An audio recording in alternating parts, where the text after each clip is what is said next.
नमस्कार दोस्तों, आप सभी का स्वागत है जीके संस्थान पे। आज के इस वीडियो सेशन में हम सब जीके का 15 क्वेश्चन देखेंगे जो कि ऑनलाइन फॉर्मेट में होगा और इन प्रश्नों का आंसर करने के लिए आपको मात्र 5 सेकंड का समय दिया जाएगा और उन्हीं 5 सेकंड के अंदर अपने आंसर को आपको कमेंट बॉक्स में फीड करनी है।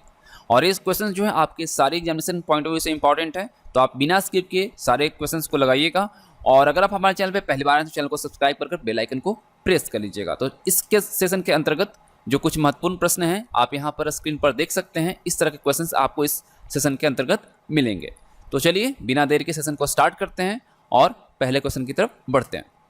तो पहला क्वेश्चन आपके स्क्रीन पर ये रहा, कौन सा वेद धार्मिक अनुष्ठान से संबंध रखता है? वह कौन सा वेद है जो कि धार्मिक अनुष्ठान से संबंध रखता है? आपके समय शुरू होते हैं अब, तो आपको समय रहते आंसर अपने कमेंट बॉक्स में फीड कर देनी है। कौन सा वो वेद है जो कि धार्मिक अनुष्ठान से संबंध रखता है?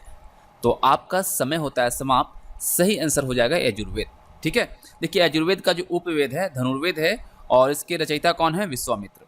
ठीक है, अगर ऋग्वेद का आपको पूछा जाए उपवेद तो है आयुर्वेद, सामवेद का गंधर्ववेद और अथर्ववेद का शिल्पवेद। ठीक है, आयुर्वेद के जो रचनाकार हैं धन्वंतरी हैं और गंधर्ववेद के भरत मुनि और शिल्पवेद के हैं विश्वकर्मा। यजुर्वेद जो है यज्ञ सूत्र भी इसको कहा जाता है, कर्मकांड इसकी विशेषता है और राजसूय और वाजपेय ये दो यज्ञ का इसमें उल्लेख मिला है। राजसूय जो है राज्याभिषेक के समय यह यज्ञ जो है अनुष्ठान के तौर पर किया जाता था और जिसमें प्रजा को विश्वास होता था कि राजा के पास दिव्य शक्ति प्राप्त है। और जो एक और यज्ञ जो है वाजपेय यज्ञ, इसमें रथों की दौड़ का आयोजन होता था जिससे राजाओं की श्रेष्ठता का पता चलता था। ठीक है, चलिए अगला प्रश्न करते हैं। बिंबिसार किस वंश का राजा था? आपको बताना है कि बिंबिसार किस वंश का राजा था। तो बहुत आसान प्रश्न है, आपके समय शुरू होते हैं अब। सभी क्वेश्चन जो हैं आपके लिए इंपॉर्टेंट है। बिंबिसार किस वंश का राजा था? तो आपका समय होता है समाप्त। सही आंसर यहाँ पे हो जाएगा हर्यक वंश। ठीक है, हर्यक वंश इज द राइट आंसर। चलिए अगला प्रश्न करते हैं। संथारा किस समुदाय का एक धार्मिक संस्कार है? संथारा कौन से समुदाय का एक धार्मिक संस्कार है? आपका समय शुरू होता है अब। फटाफट आपको आंसर कमेंट बॉक्स में फीड करनी है। संथारा कौन से समुदाय का एक धार्मिक संस्कार है? तो आपका समय होता है समाप्त। सही आंसर यहाँ पे हो जाएगा जैन धर्म। ठीक है, संथारा जो है जैन समुदाय का एक धार्मिक संस्कार है। ठीक है, चलिए अगला प्रश्न करते हैं। गौतम बुद्ध कौन से गणराज्य के थे? गौतम बुद्ध कौन से गणराज्य के थे? चलिए बताइए, आपका समय शुरू हो चुका है, तो फटाफट बताइए कि गौतम बुद्ध कौन से गणराज्य के थे? तो आपका समय होता है समाप्त। सही आंसर हो जाएगा शाक्य। ठीक है, चलिए अगला प्रश्न करते हैं। अगला प्रश्न है, गौतम बुद्ध की मृत्यु के तत्काल बाद किस बौद्ध परिषद को आयोजित किया गया था? 483 ईसा पूर्व में इनकी मृत्यु हुई थी, है ना? तो वह उस समय कौन सा बौद्ध संगीति या बौद्ध परिषद को आयोजित किया गया था? तो आपका समय शुरू होता है अब। फटाफट आंसर को फीड कीजिए। तो आपका समय होता है समाप्त। सही आंसर हो जाएगा प्रथम बौद्ध परिषद। ठीक है, चलिए अगला प्रश्न करते हैं। अगला प्रश्न है, कलिंग का युद्ध कौन से वर्ष हुआ था? कलिंग का युद्ध कौन से वर्ष हुआ था? ये बहुत इंपॉर्टेंट प्रश्न है और इसी युद्ध के बाद सम्राट अशोक का हृदय परिवर्तन हुआ था। तो आपका समय शुरू होता है अब। फटाफट आंसर करके बताइए कि कलिंग का युद्ध कौन से वर्ष हुआ था?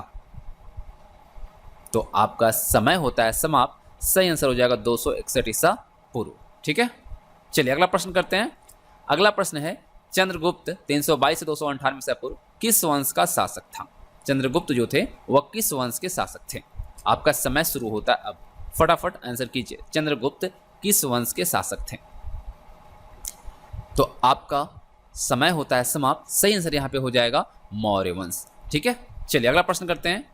आर्यभट्ट और कालिदास किस गुप्त शासक के दरबार में थे? आर्यभट्ट और कालिदास जो थे वह किस गुप्त शासक के दरबार में थे? आपका समय शुरू होता है अब। फटाफट आंसर को कमेंट बॉक्स में फीड कीजिए। आर्यभट्ट और कालिदास किस गुप्त शासक के दरबार में थे? यहाँ पर सही आंसर क्या हो रहेगा? तो आपका समय होता है समाप्त। यहाँ पर सही आंसर जो हो जाएगा वो आपका हो जाएगा किसका? चंद्रगुप्त द्वितीय। ठीक है, आर्यभट्ट और कालिदास किस गुप्त शासक के दरबार में थे? चंद्रगुप्त द्वितीय। अगला प्रश्न करते हैं। किस किले को गोल्डन फोर्ट के नाम से भी जाना जाता है? वह कौन सा किला है जिसे गोल्डन फोर्ट के तौर पे भी जाना जाता है? आपका समय शुरू होता है अब। फटाफट अपने आंसर को कमेंट बॉक्स में फीड कीजिए। वह कौन सा किला है जिसे गोल्डन फोर्ट के तौर पे भी जाना जाता है? तो आपका समय होता है समाप्त। सही आंसर हो जाएगा जैसलमेर। ठीक है, जैसलमेर को गोल्डन फोर्ट के तौर पे भी जाना जाता है। कहाँ पे है? राजस्थान में। ठीक है, चलिए अगला प्रश्न करते हैं। पृथ्वीराज चौहान के पिता का नाम क्या था? पृथ्वीराज चौहान के पिता का नाम क्या था? चलिए आपका समय शुरू होता है अब। फटाफट आंसर को फीड कीजिए। पृथ्वीराज चौहान, उनके पिता का नाम आपको बताना है। तो आपका समय होता है समाप्त। सही आंसर हो जाएगा सोमेश्वर चौहान। ठीक है, अगला प्रश्न है, तराइन का प्रथम युद्ध किस वर्ष लड़ा गया था? तराइन का प्रथम युद्ध किस वर्ष लड़ा गया था?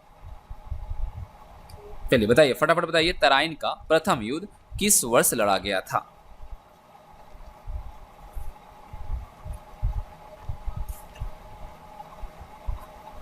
तो आपका समय होता है समाप्त। सही आंसर यहाँ पे हो जाएगा आपका 1191। कुछ और युद्ध है उनके बारे में आपको बता दूं कि देखिए, पानीपत का जो हुआ था 1526 में हुआ था। ठीक है, खानवा का 1527 में, चंदेरी का 1528 और घाघरा का जो हुआ था 1529 में, और ये सभी में बाबर विजय हुआ था। ठीक है, इतना चीज याद रखिएगा। चलिए अगला प्रश्न देखते हैं। अगला प्रश्न कहता है, चट्टानों को काटकर बनाई गई सबसे पुरानी वास्तुकला कहाँ पाई जाती है?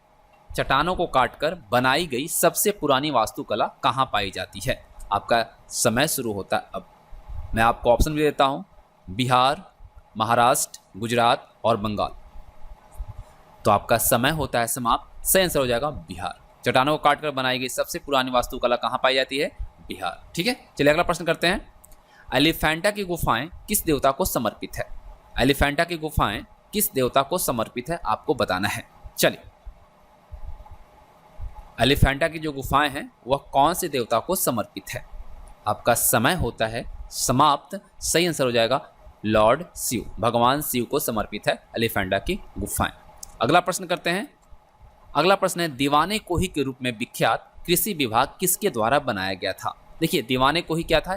एक कृषि विभाग था। तो यह किसके द्वारा बनाया गया था? आपको बताना है। तो आपका समय शुरू हो चुका है। फटाफट अपने आंसर को कमेंट बॉक्स में कमेंट कीजिए। दीवाने कोही कृषि विभाग किसके द्वारा बनाया गया था? तो ये बनाया गया था मोहम्मद बिन तुगलक के द्वारा। ठीक है, अगला प्रश्न करते हैं। खिज्र खां ने कौन से राजवंश का प्रारंभ किया था? खिज्र खां के द्वारा कौन सा राजवंश प्रारंभ किया गया था? आपका समय शुरू होता है अब। फटाफट अपने आंसर को कमेंट बॉक्स में कमेंट कीजिए। तो आपका समय होता है समाप्त। यहां पर सही आंसर रहेगा सैयद राजवंश। ठीक है, सैयद राजवंश इज द राइट आंसर। तो इस तरह से जो 15 क्वेश्चन थे यहाँ पे कंप्लीट होते हैं, और उम्मीद करता हूँ आप सबको सेशन पसंद आया होगा। तो कितने आपके सही प्रश्न हुए आप कमेंट बॉक्स में बताइए, और क्वेश्चंस कैसा लगा आप हमें अपना फीडबैक जरूर दीजिएगा। Thanks for watching. मिलेंगे आप सभी के साथ नेक्स्ट वीडियो में। तब तक आप हमारे साथ बने रहें।